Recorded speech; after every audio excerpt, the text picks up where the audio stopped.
Welcome back नाजरीन। बात कर रहे हैं इस वक्त हम NA 249 के हवाले से, क्योंकि NA 249 के अंदर जो अभी ज़िमनी इंतखाबात हुए उसमें जीती है पीपल्स पार्टी। कादिर खान मंदुखेल कैंडिडेट थे जो कि जीत चुके हैं, लेकिन मुख्तलिफ दरख्वास्त दी गई और बताया गया कि बदउनवानी का फैक्टर भी इस दरमियान शामिल था। तो रिकाउंटिंग का अमल उस हवाले से दी गई थी दरख्वास्त। अब इलेक्शन कमीशन ने कहा है कि रिकाउंटिंग होनी चाहिए। तो हुआ क्या ऐसा कि रिकाउंटिंग की ज़रूरत पेश आई? बहुत सी बेज़ाब्तगियाँ, बहुत सी वीडियोज़, बहुत सी चीज़ें सामने आई जिनको मौजूए बहस बनाया गया और जिनको वजह बनाया गया, बेस बनाकर ये तमाम चीज़ों को आगे लेकर गए। इसी पर बात करेंगे। हमारे साथ इस वक्त तजियाकार मौजूद हैं, सीनियर तजियाकार हैं मोहसिन रज़ा।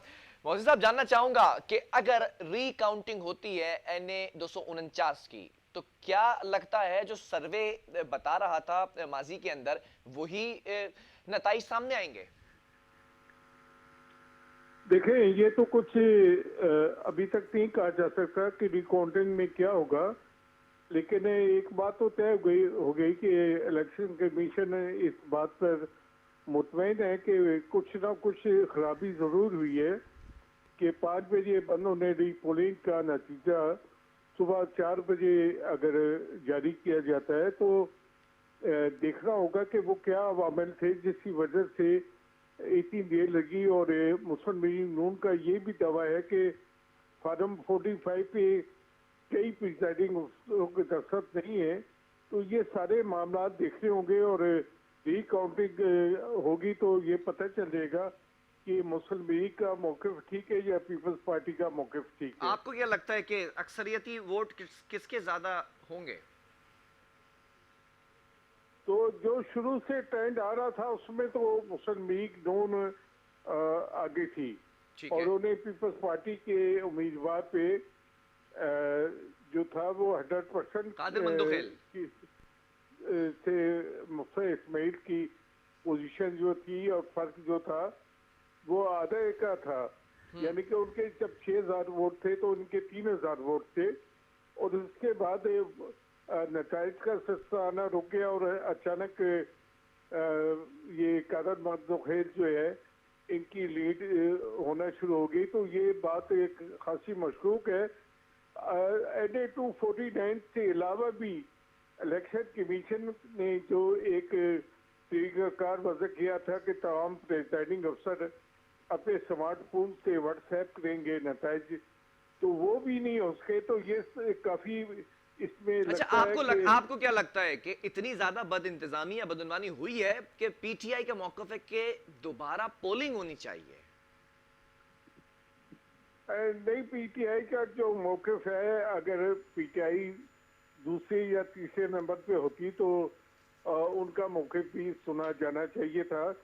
अब बात यह है कि PTI को अवाम ने सबसे आखिर में फेंक दिया और उनके पास शर्मिंदगी के अलावा कुछ भी नहीं है और वो जो है महज अपनी शर्मिंदगी को मिटाने के लिए रीपोलिंग की बात कर रहे हैं।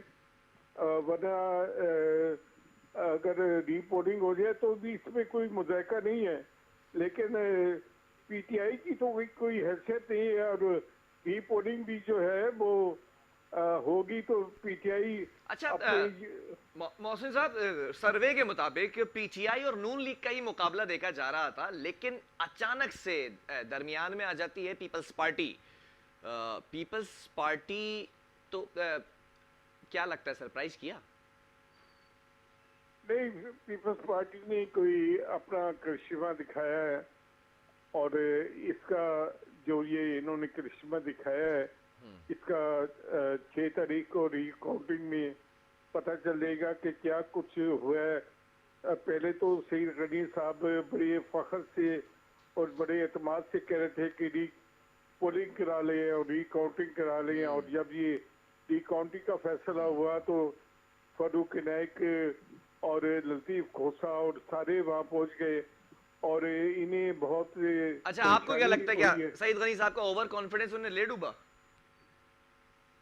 जी हाँ, रिकाउंटिंग तो हो रही है ना? या तो वो खाली भरमबाजी कर रहे थे और अगर वो इतमाद था उन्हें अपने कहे हुए अल्फाज पे, तो उन्हें अब ये से फेस करना चाहिए रिकाउंटिंग को और इसे वेलकम करना चाहिए। ये जो है अब ऐसी बातें करना कि ये हो गया और वो हो गया और ऐसा हो गया वैसा हो गया, ये सईद गनी साहब को जेब नहीं देता। चलें, बहुत शुक्रिया, हमारे साथ मोहसिन रजा साहब मौजूद थे, सीनियर तजियाकार। अब देखना यह है कि NA 249 में जीत हुई है पीपल्स पार्टी की, यानी कि कादिर खान मंदुखेल की।